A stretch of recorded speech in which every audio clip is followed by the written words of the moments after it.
News చూస్తున్నారు. మాజీ మంత్రి హరీష్ రావు అస్వస్థతకు గురయ్యారు.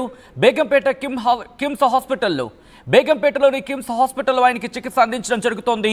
కేటీఆర్ సమావేశం మధ్యలోని ఆయన అస్వస్థతకు గురయ్యారు. ఆ విజువల్ మీరు చూడొచ్చు. వెంటనే హాస్పిటల్కి తరలించారు ఆయన్ని. హై ఫీవర్తో బాధపడుతున్నారు హరీష్ రావు.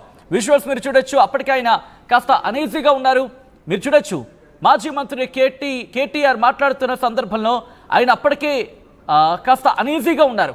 మీరు చూడొచ్చు ఎక్స్ప్రెషన్. ఆయన ముఖ కవళికలలో మార్పు వచ్చింది. ఒక్కసారిగా సై ఆఫ్ రిలీఫ్ అంటూ ఉంటారు కదా. సో అటువంటి అంటే కాస్త ఇబ్బందికరంగా అప్పటికే అదుగు మీరు చూడొచ్చు. ఆయన అక్కడి నుంచి వెళ్ళిపోయిన సందర్భం. ఆయన అస్వస్థ గురయ్యారు. మీరు అదుగు మీరు చూడొచ్చు. అప్పటికే కాస్త అనీజీగా ఉన్నారు. ఆయన కాస్త కోలుకున్నట్టుగా కాసేపు కల్పించినప్పటికీ ఆయన అస్వస్థత మాత్రం కంటిన్యూ అయింది. ఆయన హై ఫీవర్తో బాధపడుతున్నారంటూ కూడా తెలుస్తోంది. మరి ముఖ్యంగా ఇటు ఏసీబీ విచారణ తర్వాత మాజీ మంత్రి కేటీఆర్ ఇటు బీఆర్ఎస్ భవన్కి చేరుకున్న తర్వాత ఆయన మాట్లాడుతున్న సందర్భం తెలంగాణ భవన్కి చేరుకున్న తర్వాత ఆయన మాట్లాడుతున్న క్రమంలో మాజీ మంత్రి హరీష్ రావు కూడా ఆయన వెనకాల ఉన్నారు. ఆ సందర్భంలో ఆయన నవ్వుతున్న ఆ విజువల్ను కూడా మనం చూడొచ్చు. బట్ నవ్వుతున్నప్పటికీ కూడా ఆయన హై ఫీవర్తో బాధపడుతూ ఉండడం, కాస్త అప్పటికే అనీజీగా ఉండడం, ఆ తర్వాత కాసేపు నించున్న క్రమంలో కూడా సాధారణంగా ఇప్పుడు మనం హరీష్ రావుని నిటారుగా నించుంటారు. ఇక్కడ అంటే సాధారణంగా ఉన్న క్రమంలో దేని బ్యాలెన్స్ తీసుకోరు ఆయన. బట్ ఈరోజు మీరు చూడొచ్చు బ్యాలెన్స్ తీసుకున్న తర్వాత కాసేపు ఉన్న తర్వాత పక్కకు వెళ్ళిపోయారు.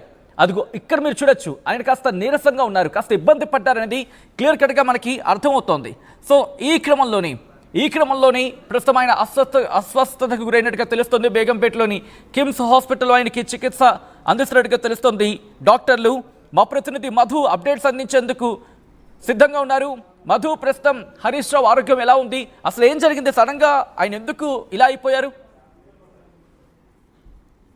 గత కొంతకాలంగా పూర్తి స్థాయిలో టైం కేటాయిస్తూ ప్రిపేర్ అవుతా ఉన్నారు. బనకచెర్ల ప్రాజెక్టుకి సంబంధించినటువంటి విషయంలో పవర్ పాయింట్ ప్రజెంటేషన్ కోసం వరుసగా వారం రోజులు ఆయన దానిపైనే దృష్టి పెట్టారు. మార్నింగ్ నుంచి నైట్ వరకు పూర్తి స్థాయిలో దృష్టి పెట్టడం, తర్వాత ప్రజల్ని కలవడం, పార్టీ కార్యక్రమంలో అటెండ్ కావడము, తర్వాత అంతకంటే ముందు కాళేశ్వరం కమిషన్ ముందు హాజరయ్యే కంటే ముందు నుంచి కూడా ఆయన దానిపైన ప్రాక్టీస్ చేయడం, లీగల్ గా వారితో సలహాలు సూచనలు తీసుకోవడం, కాళేశ్వరం కమిషన్ ఎట్లాంటి క్వశ్చన్ అడుగుతుంది దాని మీద ప్రిపరేషన్ కోసం టైం కేటాయించడం, తర్వాత అటు నుంచి నేరుగా కమిషన్ విచారణ తర్వాత కేసీఆర్ దగ్గరికి వెళ్ళడము, దాదాపు 3 గంటలకు పైగా అక్కడ భేటీ కావడం, మళ్ళీ తిరిగి హైదరాబాద్ రావడం, హైదరాబాద్ నుంచి మళ్ళీ నెక్స్ట్ డే రోజు మళ్ళీ గజ్వేల్కి వెళ్ళడం, అక్కడ కేటాయించడం. ఒక వారం 10 రోజుల నుంచి హరీష్ రావుకి కాస్త వర్క్ షెడ్యూల్ హెక్టిక్ లోడ్ కావడంతో రెస్ట్ లేదు.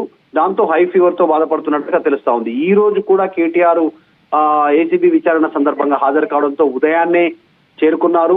ఇక్కడ కేసీఆర్ తో భేటీ అయ్యారు నందినగర్ నివాసంలో. ఇక్కడికి వచ్చిన తర్వాత నుంచి కూడా కాస్త డల్ గానే ఉన్నారు. ఉదయం నుంచి వచ్చిన నాయకులు, కార్యకర్తలు, వివిధ జిల్లాల నుంచి వచ్చిన వాళ్ళు వరుసగా హరీష్ రావుతో భేటీ అయ్యారు, కలిశారు. సో ఇంకా కాస్త నలతగా ఉండడంతో ఆయన కాస్త సిక్ అయినట్టుగా కనిపించింది. ఒక సందర్భంలో మేమంతా మీడియా అంతా జర్నలిస్టులంతా అక్కడే ఉన్నటువంటి సిచ్యువేషన్ లో హరీష్ రావు లోపల నుంచి వచ్చారు. మీడియా ప్రతినిధులు ఉండేటువంటి రూమ్ లో ఒక సోఫాలో ఆయన పడుకుండిపోయారు. కొద్దిసేపు కళ్ళు మూసుకొని పడిపోయారు, కొద్దిసేపు పడుకున్నారు. చాలాసేపటి వరకు, ఒక హాఫ్ అన్ అవర్ వరకు రెస్ట్ తీసుకునే ప్రయత్నం చేశారు.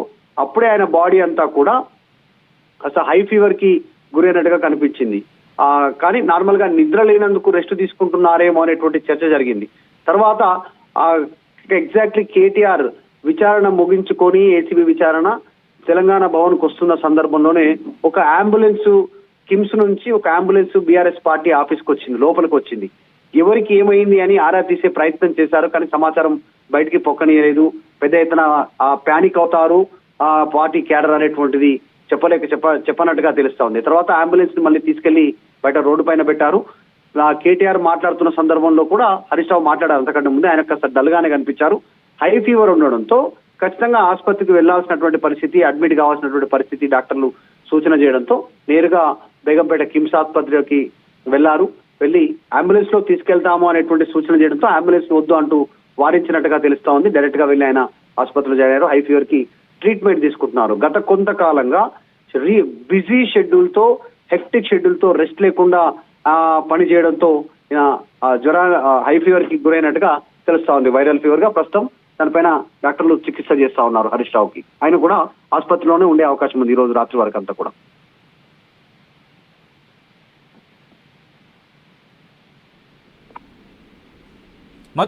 మధు ఇప్పుడు ప్రస్తుతం హాస్పిటల్లో ఆయనతో పాటు ఎవరెవరు ఉన్నారు, కుటుంబ సభ్యులు ఎవరెవరు అక్కడికి చేరుకుంటున్నారు కిమ్స్ హాస్పిటల్కి? ఎగ్జాక్ట్లీ కుటుంబ సభ్యులు చేరుకునేటువంటి అవకాశం ఉంది. తెలియడంతో పెద్ద ఎత్తున కొద్దిమంది ఆయన సన్నిహితులు కూడా అక్కడికి చేరుకుంటున్నారు ఆసుపత్రికి. యాక్చువల్గా హరీష్ రావు ఎవరికి చెప్పలేదు ఈ ఘటన. కాస్త కేవలం ఫీవరే, ఇంకా ఇతర సమస్యలు ఏమీ లేవు. రెస్ట్ లేకుండా రెస్ట్లెస్ గా కంటిన్యూ ఒక 10 నుంచి వారం 10 రోజులుగా హెక్టిక్ షెడ్యూల్లో ఉండడం వల్ల బాడీకి సరైనటువంటి రెస్ట్ దొరకకపోవడం వల్ల ఫీవర్ కు గురయ్యారు అనేటువంటిది ప్రాథమికంగా చెప్పే ప్రయత్నం చేస్తా ఉన్నారు హరీష్ రావు టీము. అంతకుమించి ఏం లేదు. ఈ ఫీవర్ తగ్గిన తర్వాత నేరుగా ఇంటికి వెళ్ళిపోతారు. ఇప్పుడున్న పరిస్థితుల్లో నెగ్లెక్ట్ చేసే పరిస్థితి లేదు కాబట్టి నీరసంగా మారిపోయారు. ఆయన ఎక్కువసేపు నిలబడలేనటువంటి స్టేజ్ లో కూడా ఉన్నారు. ఆయన కొద్దిసేపే నిలబడ్డారు. తర్వాత కార్యక్రమం త్వరగా ముగించుకున్న తర్వాత కేటీఆర్ మాట్లాడిన తర్వాత అక్కడి నుంచి బయలుదేరి వెళ్ళిపోయినటువంటి సిచ్యువేషన్ కనిపించింది. కాబట్టి జ్వరం తగ్గగానే రిటర్న్ వెళ్లే అవకాశం ఉంది. ప్రస్తుతం ఆయన కుటుంబ సభ్యులు, భార్య, పిల్లలు, ఇంకా కొద్దిమంది కుటుంబ సభ్యులు, తర్వాత కొద్దిమంది ఆయన సన్నిహితంగా ఉన్నటువంటి నాయకులు ఆసుపత్రికి చేరుకుంటున్నారు.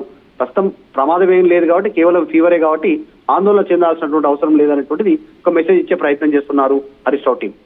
రైట్, ఇక్కడ విజువల్లో మనం చూడొచ్చు కేటీఆర్ మాట్లాడుతున్న క్రమంలో ఆయన వెనకాలే ఉన్నారు. కొద్దిసేపటి వరకు ఆయన వెనకాలే ఉన్నారు. ఆ తర్వాత సడన్గా ఆ ఫ్రేమ్ అవుట్ అవుతున్న విజువల్స్ని మీరు చూడొచ్చు. ఏం జరిగిందనేది ఒకసారి తెలుసుకునే ప్రయత్నం చేద్దాం. మా ప్రతినిధి మధు లైవ్లో కంటిన్యూ అవుతున్నారు. మధు, అసలు ఏం జరిగింది ఎగ్జాక్ట్గా? ఎందుకంటే కేటీఆర్ మాట్లాడుతున్న క్రమం అంతకన్నా ముందు ఆయన మాట్లాడారు అనేది మీరు చెప్తున్నారు. But at the same time మీరు అక్కడే ఉన్నారు. ఎందుకు ఆయన అక్కడి నుంచి వెళ్ళిపోయారు? వెంటనే హాస్పిటల్కి తరలించారు. ఎందుకంటే అంబులెన్స్ వద్దన్న సందర్భం. మరి ఆయనతో పాటు ఎవరు వెళ్ళారు?